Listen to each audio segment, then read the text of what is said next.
Good morning बेटा। आज हम एक्सरसाइज 16.1 के अंदर क्वेश्चन नंबर 6 करेंगे। इससे पहले हम 5 क्वेश्चन पूरे कर चुके हैं और हमारा आज का पहला और इस एक्सरसाइज का छठा क्वेश्चन है कि एक आयत में वर्ग का परिमाप समान है। यानी हमें क्या दिया गया है कि आयत का परिमाप बराबर है किसके? वर्ग के परिमाप के। बस ये याद रखना, यानी आयत का परिमाप है ना, वो किसके परिमाप के बराबर दिया गया है? वर्ग का परिमाप। बेटा आयत का परिमाप क्या होता है? देखो आयत का परिमाप क्या होता है? आयत का परिमाप होता है 2 गुना लंबाई प्लस चौड़ाई, और वो बराबर दी गई है किसके? वर्ग का क्या होता है? 4 गुना भुजा। यानी हमें ये चीज दी गई है कि ये है ना इसके बराबर है। तो देखो आयत की लंबाई और चौड़ाई 25 और 15 सेमी है, तो किस आकृति का क्षेत्रफल अधिक होगा? यानी देखो हमें आयत की क्या क्या दे दी? लंबाई और चौड़ाई दे दी। बेटा आयत का क्षेत्रफल क्या होता है? लंबाई गुणा चौड़ाई। और हम आयत का क्षेत्रफल निकाल सकते हैं परंतु वर्ग का क्षेत्रफल नहीं निकाल सकते। क्यों? क्योंकि वर्ग की हमें क्या नहीं दी गई? भुजा नहीं दी गई है। तो इससे पहले हम सबसे पहले वर्ग की क्या निकालेंगे? भुजा निकालेंगे। और हमें आयत की लंबाई और चौड़ाई, देखो आयत की लंबाई तो कितनी दी गई है? 25 और चौड़ाई को दी गई है बेटा 15। कितनी दी गई है? 15। तो देखो इसके अंदर रख दो, ये तो 2 है। लंबाई कितनी है? 25 प्लस चौड़ाई कितनी है? 15 बराबर 4 गुना भुजा। हम यहां से किसका मान निकालेंगे? भुजा का मान निकालेंगे। देखो 25 और 15 कितना हुआ? 25 से 5 30 से 10 40, और 40 तो अंदर वाले का ही होगा और 40 को किससे गुणा कर देंगे? 2 से। तो 40 दूनी कितना हो जाएगा? 80। या आप कर लेना 2 गुणा 40 बराबर 4 गुना भुजा। और इस 4 को इस साइड में भेजेंगे, यहां पे गुणा में है और नीचे आएगा तो कहा जाएगा बेटा? भाग में आ जाएगा। ये 4 कहा जाएगा? भाग में। और आगे क्या बच जाएगी? भुजा। तो देखो 4 एकम 4, 10 और 10 दूनी कितना हो जाएगा? 20। यानी भुजा का मान कितना आ गया? भुजा बराबर 20 सेमी। यानी हमने भुजा का भी मान निकाल लिया। अब हमें पूछ रहा कि किसका क्षेत्रफल अधिक होगा, यानी किसका क्षेत्रफल अधिक होगा। यानी हमने आयत की वर्ग की क्या निकाली? भुजा निकाली, और वर्ग की भुजा में कितने निकाली? 20 सेंटीमीटर। अब देखो पूछ रहा कि किसका क्षेत्रफल अधिक होगा। सबसे पहले हम आयत का क्षेत्रफल निकालेंगे। अब आयत का क्षेत्रफल, और आयत का क्षेत्रफल क्या होता है बेटा? लंबाई गुणा में चौड़ाई। अब लंबाई तो कितनी? 25 गुणा में 15, गुणा करो 15 का 75, असल की 7, 15 दूनी 30 और 7 37, 375। हमने क्या निकाला है? क्षेत्रफल। तो वर्ग सेमी। तो वर्ग सेमी। अब हम किसका क्षेत्रफल निकालेंगे? अब हम वर्ग का क्षेत्रफल निकालेंगे। और वर्ग का क्षेत्रफल, बेटा वर्ग का क्षेत्रफल क्या होता है? वर्ग का क्षेत्रफल होता है भुजा गुणा भुजा। क्या होता है? भुजा गुणा भुजा। और हमें भुजा का मान कितना दिया गया है? 20। तो वर्ग का क्षेत्रफल कितना हो जाएगा? 20 गुणा 20, और 2 दूनी 4 और 2 बिंदु 400 वर्ग सेमी। अब दूसरा किसका क्षेत्रफल अधिक होगा? तो आयत का क्षेत्रफल तो 375 आया है और वर्ग का कितना आया है? 400 आता है। वर्ग का क्षेत्रफल क्या होगा? अधिक होगा। यानी वर्ग का क्षेत्रफल है वो क्या होगा? अधिक होगा।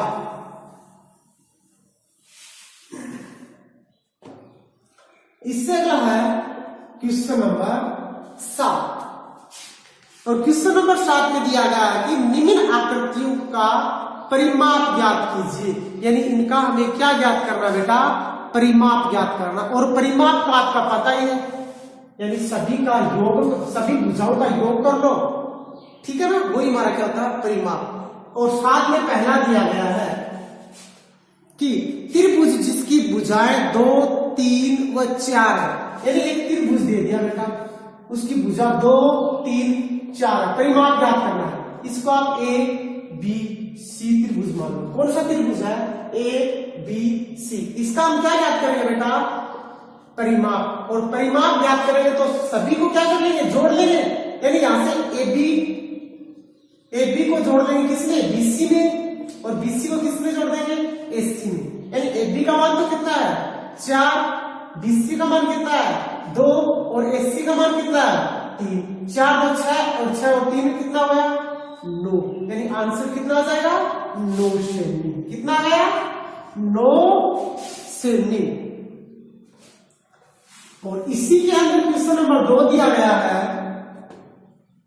इसी के अंदर क्वेश्चन नंबर 2, समबाहु त्रिभुज की भुजा 8 सेमी है। समबाहु, अब बताओ समबाहु क्या होता है बेटा, समबाहु क्या होता है, यानी वह त्रिभुज जिसकी सभी भुजाएं समान हो, यानी वह त्रिभुज जिसकी सभी भुजाएं क्या हो, समान हो। अब देखो एक त्रिभुज बना लो, ये बना लिया। अब देखो एक भुजा का मान हमें कितना दिया गया है, 8, तो जिस सभी भुजाएं कितनी कितनी होंगी बेटा, 8 होंगी ना, तो इनका नाम दे दो ए बी सी। इसका परिमाप ज्ञात करेंगे हम, परिमाप बराबर, और परिमाप ज्ञात करेंगे तो तीनों भुजाओं को क्या कर देंगे, जोड़ देंगे। और जोड़ेंगे तो क्या करेंगे, ए बी को तो किसमें जोड़ देंगे, बीसी में जोड़ देंगे, और बीसी को किसमें जोड़ देंगे, एसी में जोड़ देंगे। यानी 8 प्लस 8 प्लस 8, 8 1 8, 8 2 16, और 8 किया 24, यानी मान कितना आ गया, 24 सेमी। इससे अगला है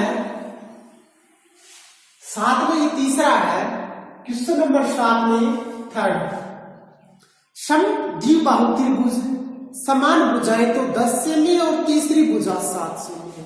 यानी समद्विबाहु क्या होता है, समद्विबाहु त्रिभुज कौन सा होता है, वह त्रिभुज जिसकी 2 भुजाएं समान हो, यानी 2 भुजाएं क्या हो, समान हो, वो कौन सा होगा, समद्विबाहु। यानी एक त्रिभुज बना लो बेटा। अब जो जो मान दिया गया वो रख दो। देखो क्या कह रहा है कि समान भुजाएं तो 10-10 की है, चलो 10-10 की मान ली, और जो तीसरी भुजा वो कितनी है, 7 सेमी। इसका हमें क्या ज्ञात करना है, परिमाप, तो इसको ए बी सी मान लेंगे। तो वैसे हम क्या ज्ञात करेंगे, इसका भी परिमाप, और परिमाप ज्ञात करेंगे तो A B plus BC plus AC.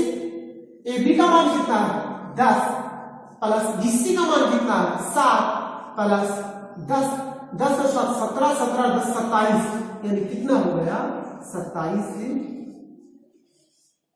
Semi. कितना आंसर आ गया, 27 सेमी। यानी हमारी एक्सरसाइज बेटा कंप्लीट हो गई है। यानी हमने 16.1 एक्सरसाइज क्या कर ली है, पूरी कर ली है। अब हम ज्ञात करेंगे एक्सरसाइज 16.2।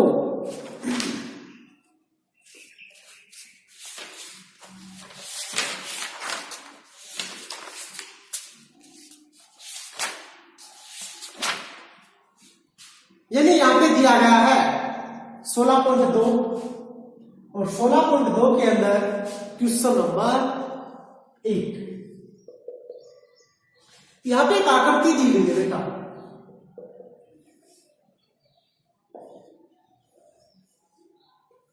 यानी एक समांतर चतुर्भुज दिया गया है। चतुर्भुज तो क्यों, चतुर्भुज यानी 4 भुजाएं समांतर क्यों, आमने सामने की भुजाएं क्या है, समान है। ये ऐसे पड़ी है तो ये भी ऐसे पड़ी है, ये ऐसे है तो ये भी ऐसे, यानी आमने सामने की भुजाएं क्या है, समांतर है। वो एक समांतर चतुर्भुज कहलाता है। इन दो भुजाओं को मिला रखा है, ये विकिरण कहलाता है। क्या कहलाता है, विकिरण कहलाता है। यहां से भुजा के ऊपर और यहां से भुजा के ऊपर दो लाइन खींची गई और यहाँ पे 90 डिग्री का कोण बन रहा है। कितने का, 90 का कोण बन रहा है। ये पूरी है ना, ये 9 सेमी है, ये 6 सेमी है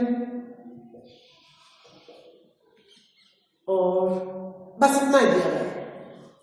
वह त्रिभुज का क्षेत्रफल ज्ञात कीजिए। इसके अंदर दिया गया कि निम्न आकृतियों को देखकर समांतर चतुर्भुज व त्रिभुज का क्षेत्रफल ज्ञात कीजिए। अब देखो समांतर है, इसका मतलब दो भुजाएं क्या होगी, समान होगी ना। ये है 9 है तो ये भी क्या होगी, 9 होगी बेटा। यानी यहाँ पे समांतर चतुर्भुज का और त्रिभुज। अब यहाँ पे नाम दे दो आप ए बी सी डी। देखो ए बी सी डी तो हमारे पास क्या होगा, समांतर चतुर्भुज। यानी समांतर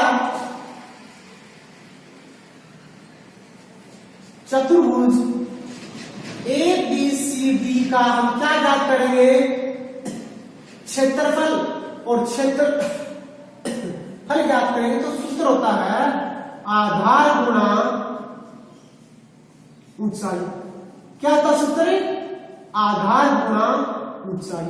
तो देखो बेटा आधार तो कितना दिया गया है, आधार बराबर तो कितना दे दिया, 9 दे दिया। कितना दे दिया, 9 सेमी। और इसकी ऊंचाई कितनी दे दी, 6 सेमी। ऊंचाई हमको कितनी दे दी, 6 सेमी। अब देखो, अब यहां से हम क्या कर देंगे कि जो हमारा सूत्र दिया है उस सूत्र के अंदर रख देंगे। देखो क्षेत्रफल बराबर आधार तो कितना है, 9, ऊंचाई कितनी है, 6 और 9 की 54। हमें क्या ज्ञात किया है, क्षेत्रफल। और क्षेत्रफल हमेशा वर्ग सेमी। यानी हमने यहां से इसका सबसे पहले तो एक ए बी सी डी हमें क्या दिया गया था, समांतर चतुर्भुज, उसका हमने क्या निकाल दिया, क्षेत्रफल निकाल दिया। वह इसमें एक त्रिभुज भी बना हुआ है। क्या बना हुआ है, एक त्रिभुज भी बना हुआ है, तो उसका क्षेत्रफल भी ज्ञात करेंगे।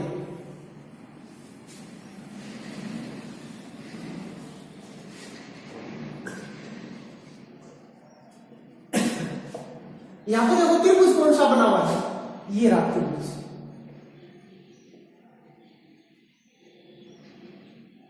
चलो आप निकाल भी सकते हो बेटा कि ये त्रिभुज ए बी सी दिया गया है। कौन सा त्रिभुज ए बी सी का क्षेत्रफल, ए बी सी का क्षेत्रफल। और त्रिभुज का क्षेत्रफल क्या होता है, 1/2 आधार गुणा ऊंचाई। 1/2 आधार, आधार तो कितना है, 9 और ऊंचाई कितनी है, 6।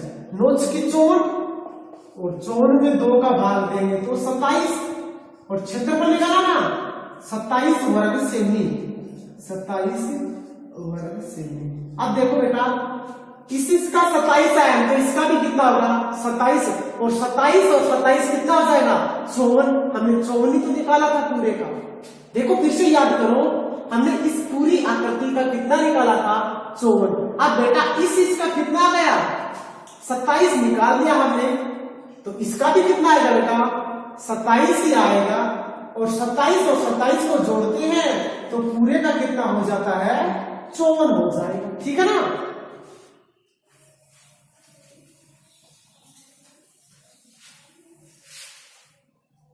इसी के अंदर है 2, इस नंबर 1 के अंदर है 2।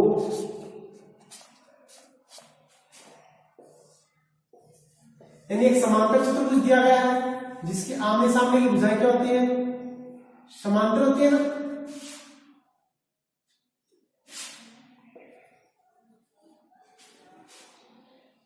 ये 5.5 दे दिए और ये 90 डिग्री कोण दे दिया और ये पूरी भुजा कितनी दे दी 3 सेमी दे दी। सबसे पहले तो ए बी सी डी नाम ले लो, यानी ए बी सी डी का हमें क्या निकालना है क्षेत्रफल। तो देखो समांतर चतुर्भुज ए बी सी डी का क्षेत्रफल, और क्षेत्रफल निकालते हैं तो क्या होता है आधार गुणा ऊंचाई। अब देखो इस आकृति को मैं खड़ा कर दूं तो 3 तो नीचे आ जाएगा और 5.5 क्या हो जाएगी ऊंचाई, और ये क्या हो जाएगा आधार। यानी आधार तो हमें कितना दिया गया है 3 दिया गया है, और ऊंचाई बराबर हमें कितनी दी गई है 5.5 दी गई है। तो देखो आधार तो 3 गुणा कितना कर देंगे 5.5, 5 या 15, 15 को 5 हासिल की 1, 5 या 15 एक 16, यानी 16.5 वर्ग सेमी। यानी कितना आ गया आंसर 16.5 वर्ग सेमी, 16.5 वर्ग सेमी।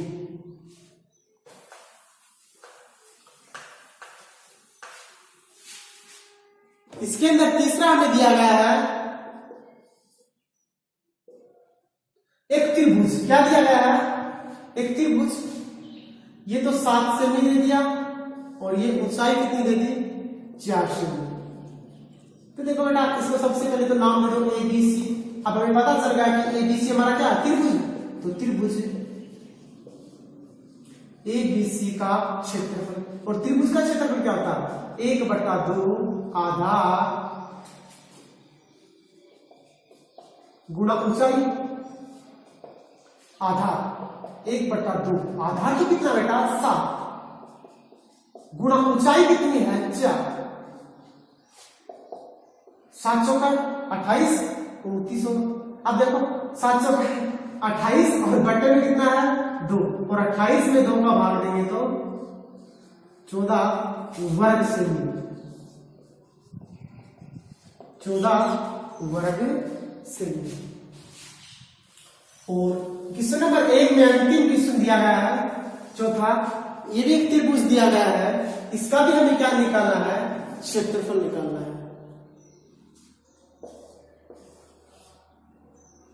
ये पूरी भुजा दे दी 6.5 यहां से यहां तक, और यहां पे लंब डाल दिया इस भुजा के ऊपर, ये दे दी 3 सेमी। अब की बार आधार तो क्या होगा ये होगा ऊंचाई ये होगी, तो त्रिभुज ही तो है ये ए बी सी। तो त्रिभुज ए बी सी का क्षेत्रफल, और क्षेत्रफल तो क्या होगा 1/2 आधार गुणा ऊंचाई। अब आधार देखो 1/2 आधार कितना है 6.5 गुणा ऊंचाई कितनी है 3, गुणा कर लो 5 या 15 को 5 हासिल की 1, 6 के 18 19, और 19.5 में 2 का भाग दे दो, 2 नंबर 18 कितना बचा 1.5, यहां पॉइंट लगेगा 2 7 14, 1 और 2 5 10, यानी 9.75 वर्ग सेमी। यानी आज का हमारा क्वेश्चन यहीं पे खत्म होता है। कल हम क्वेश्चन नंबर 2 करेंगे।